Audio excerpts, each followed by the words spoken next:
Hello, this is my presentations of my workshop of garbage collections. My targeted audience is 18 years and above. Based on this workshop, I have an agenda which is outlined. First, we have on the list opening remarks, which will be done by the waste management manager, and followed by self-introductions of all participants, which will go done by individual, and the declarations of the purpose of the workshop. The facilitator will do that, and we'll have a mixed factions in within the facilitators' declarations. And immediately after that, we'll have our lunch. Coming from lunch, we'll have questions. And as we finish with the questions, so we'll come to the solutions from the questions, then conclusion. Now, the opening remarks of the waste management manager. Authority in the country to keep urban city centers clean. However, it is among the most poorly rendered services in the basket. The systems applied are insufficient, outdated, and insufficient. Population's coverage is low, and the poor are marginalized. Waste is littered all over. Leading to solid waste management is one among the basic essential services provided by municipal insanitary living condition. Municipal laws governing the urban local bodies do not have adequate provisions to deal effectively with the ever-growing populations of solid waste management. With rapid urbanization, the situation is becoming critical. The urban population has grown fivefold in the last 6 decades, with 1.35 million people in urban areas as per the 2001 census.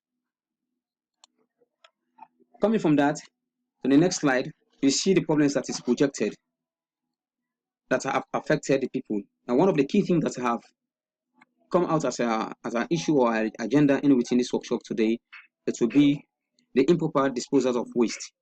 And definitely that takes, just because of we don't have so many dumping ground and there is no waste management structure in various localities. That's why I think this one is happening. Immediately after that, we're having health implications of waste disposals. And as we can see, all of the litters of waste around the street, they definitely it will come with health implications. And those implications will come with economic effect to individual and even to family members, which will weigh down so much burden onto them. And that is a factor that the governing body of the waste management need to look into, with collaboration with the Freetown City Councils and joint collaboration also with the Ministry of Health and Sanitation. They can look into that into this area and see how best they can minimize how this waste can be curtailed and give the populations a better living. But as we come from that, one of the most important things that we can see for these health implications is water pollution. As per people, they can say that water is life, and definitely water is life. Based on water is life, and water has been affected so much because of this waste that has been disposed onto the streams, ponds, where we have our water resources to manage our days with.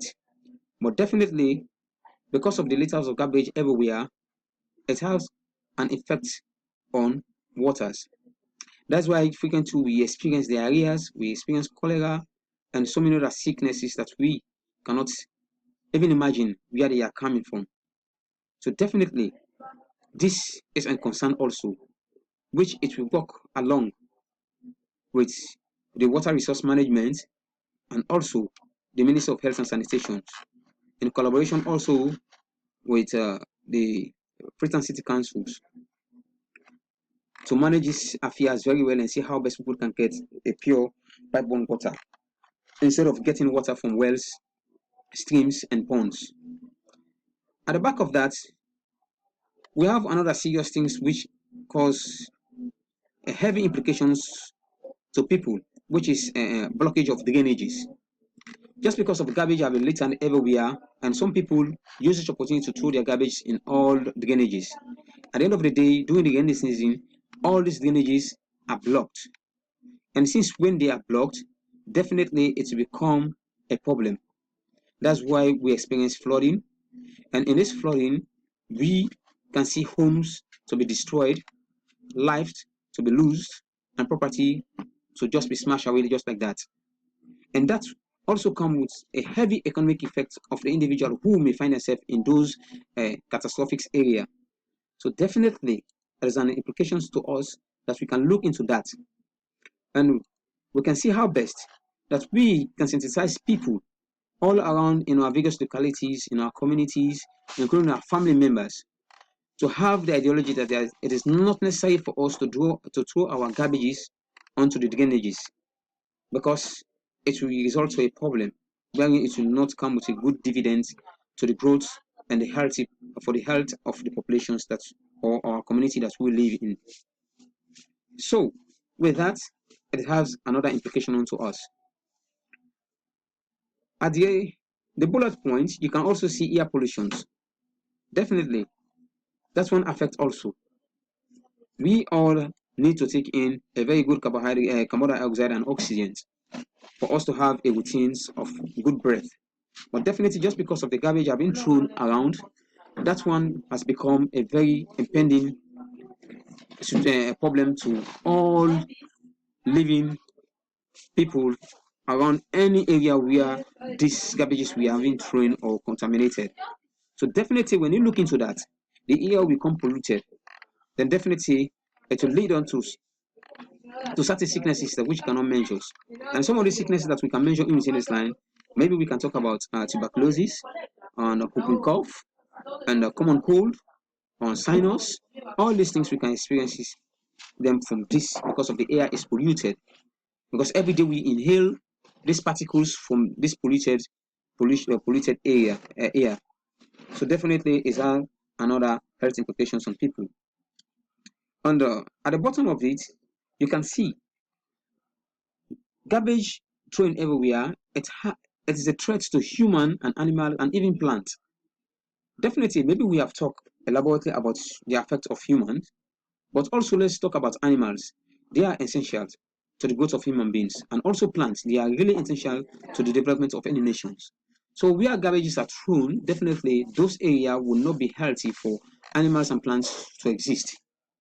So that's why it is not good for us to throw our garbages everywhere, but we can look and see how best we can mitigate all these programs and how we can work in collaboration or hand in glove with the central government through the Minister of Health and Sanitation, coming down to the municipalities and even the councillors. I think they can collaborate with the individual or the area or the community where they find themselves and sensitize people to see how best we can understand what is the health implications or the health hazards of throwing garbage everywhere. But without much ado, as we are all present in this workshop today, I hope that we all go and see how best we can sensitize our people in our various environments or community that we live in, to see how best they can learn and curtail the throwing of garbage everywhere. But more, we are going to work in collaboration with the city council to see how best we can make a movable dustbin to be placed in strategic place where people will come and throw their garbages, so that it will later be taken away to throw it to the proper dump site. Then with that, we believe that all these things that are highlighted, it will be a thing of the past. But I hope we all understand. It might be difficult, but it's take a step for us to choose to do it. A minute after that, when you look at the conclusion, it is like this: the hazard posed by the dumping of untreated hospitals and industrial waste are even greater. When I say that it is greater, when you look at the industries, we look at the King's Home, we look at the Sierra Leone Brewery Limited, where they brew all, the beverages, especially charcoal, all these things, and even the hospitals wastages, they have no proper place to throw all these things to, but they normally throw them in the place where people do live. And with this effect, this industrial waste, with the release of pathogens and toxic compounds, pose a great threat not just to human life, but also to plants and animals. garbage dumping, and unique habitats for flora and faunas are less. All of these problems are common in Sierra Leone, with vast quantities of solid waste remains uncollected in the streets, along major roads, in empty plots of land, downhill slopes, and in legal dumping. Thank you very much for this workshop, for your attendance, and I hope we all learn from this and that we will go home and see how best we can teach whatever thing that we have learned here, and that it will be implemented in our various community, and that we will see a healthy environment, and that we will live happily with good health and strength. Thank you all, and thank you for coming.